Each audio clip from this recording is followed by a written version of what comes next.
ஓய் Sri. சொல்லுடியார். Summer start ஆயிடுச்சு. ஆமா, சம்மர்ல அக்னி வெயிலும் ஸ்டார்ட் ஆயிடுச்சு. வெளியில எல்லாம் போகவே முடியல, அவ்வளவு டயர்டா இருக்கு தெரியுமா. டீஹைட்ரேஷன் வேற. ஏதாவது டிப்ஸ் சொல்லு, என்ன இன்டேக் பண்ணணும், எப்படி சமாளிக்கணும்னு ஏதாவது ஐடியா கொடு. அவ்வளவுதானே, சொல்லிட்டா போச்சு. டீஹைட்ரேஷன் அப்படின்னு சொல்றோம்ல, இதுக்கு பெஸ்ட் மெடிசன் என்ன தெரியுமா? ஆல் டைம் கிரேட்டஸ்ட் திங் நம்ம தண்ணி தான். That is basic water. நிறைய தண்ணி குடிக்கணும். எவ்வளவு தண்ணி குடிக்கணும், நம்ம உடம்புக்கு தேவையான அளவுக்கு கண்டிப்பா தண்ணி குடிக்கணும். எப்பவுமே கையில வந்து ஒரு வாட்டர் பாட்டில் வச்சுக்கோங்க. அது வந்து ரொம்ப முக்கியம். ஏன்னா இந்த வெயிலுக்கு வந்து நம்ம வந்து ரொம்ப ஈஸியா வந்து ட்ரை ஆயிடுவோம், டீஹைட்ரேட் ஆயிடுவோம். ஸோ அதனால வந்து தண்ணியை வந்து மெயினா வந்து எப்பவுமே ஒரு வாட்டர் பாட்டில்ல வந்து கேரி பண்ணிக்கோங்க. ஃப்ரூட்ஸோட இன்டேக், நிறைய ஃப்ரூட்ஸ் சாப்பிடுங்க. மெயினா வந்து தர்பூசணி, இந்த மாதிரி வாட்டர் பேஸ்டு ஃப்ரூட்ஸ் அப்படின்னு சொல்லிட்டு நிறைய ஃப்ரூட்ஸ் இருக்கு இல்லையா. கிரேப் ஃப்ரூட், சிட்ரஸ் ஃப்ரூட்ஸ், இது எல்லாமே வந்து இன்டேக் பண்ணிக்கலாம். நமக்கு இந்த சீசனுக்கான மெயின் ஃப்ரூட்ஸ்ன்னு சொல்லிட்டு நிறைய இருக்குல்ல, மாம்பழம், பலாப்பழம் அப்படிங்கறதுலாம் இருக்குல்ல, அதெல்லாம் ட்ரை பண்ணுங்க. பட் அளவா எடுத்துக்கோங்க. ஏன்னா அதுல வந்து எவ்வளவுக்கு எவ்வளவு வந்து பெனிஃபிட்ஸ் இருக்கும், இந்த சம்மருக்கு அது கொஞ்சம் சூட்டை கிளப்பி தான் விடும். அதனால வந்து அதை நீங்க பார்த்து வந்து எடுத்துக்கோங்க.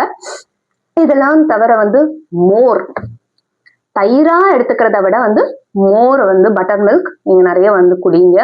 அப்போ அது வந்து உங்களுக்கு உடம்ப வந்து நல்லா வந்து டீடாக்ஸ் பண்ணும். அதுக்கு தவிர வந்து ஆம்லா ஜூஸ், நெல்லிக்காய் ஜூஸ், அதுல இல்லாத மெடிசினாங்க, அதுவே வந்து ஃபுல் பேக்கப் நமக்கு அது. ஸோ ஆம்லா ஜூஸ் எடுத்துக்கலாம். ஜூஸா எடுத்துக்கும் போது ஆம்லா ஜூஸ், லெமன் ஜூஸ், இந்த மாதிரி வந்து நிறைய ஜூஸ் ஐட்டம்ஸ் வந்து நீங்க வந்து எடுத்துக்கோங்க. கூழு, கம்பங்கூழு, இந்த மாதிரி வந்து நம்ம மில்லட் பேஸ்டு ஃபுட்னு ஒன்று இருக்குல்ல, அது எல்லாமே இந்த வெயிலுக்கு வந்து ஒரு இதமான மருந்து. ஸோ அது எல்லாமே இன்டேக் பண்ணுங்க. Chicken, raw meat, red meat, இந்த மாதிரி ஐட்டம்ஸ் எல்லாமே வந்து கொஞ்சம் ரெடியூஸ் பண்ணிக்கோங்க. ஏன்னா அது எல்லாமே வந்து உடம்புடைய சூட்டை வந்து கலப்பி தான் விடும். அதனால அதுல கவனமா இருங்க. அதுக்கப்புறம் வந்து காரம் கம்மியா யூஸ் பண்ணுங்க. சம்மருங்கிறனால வந்து நமக்கு ஸ்பைசி ஃபுட்ஸ் எல்லாம் வந்து அவாய்ட் பண்ணிக்கோங்க. தயிர் நிறைய சேர்த்துக்கோங்க சாப்பாடு கூட. அதுக்கப்புறம் மெயினா வந்து இந்த ஃப்ரைட் ஃபுட் ஐட்டம்ஸ், ஃப்ரை பண்ண ஐட்டம்ஸ், ஆயில் ஐட்டம்ஸ், இது எல்லாமே வந்து நம்ம வந்து குறைவா சாப்பிட்றது வந்து உடம்புக்கு ரொம்ப நல்லது. நிறைய வந்து தண்ணி பேஸ்ட், வாட்டர் பேஸ்டு ஃபுட்டை வந்து நீங்க வந்து நிறைய எடுத்துக்கணும். பழைய சாதம் சாப்பிடுங்க, அதுதான் சூப்பர் மருந்து எல்லாத்துக்குமே. அதெல்லாம் நீங்க சாப்பிடுங்க. ஃபர்மெண்டட் ஃபுட் நிறைய சாப்பிடுங்க. இந்த மாதிரி வந்து பேசிக்கா நம்ம உடம்பு ஹைட்ரேட்டடா, நம்மளோட உடம்போட தன்மை என்ன அப்படிங்கிறது வந்து நம்ம எல்லாருக்குமே தெரியும்.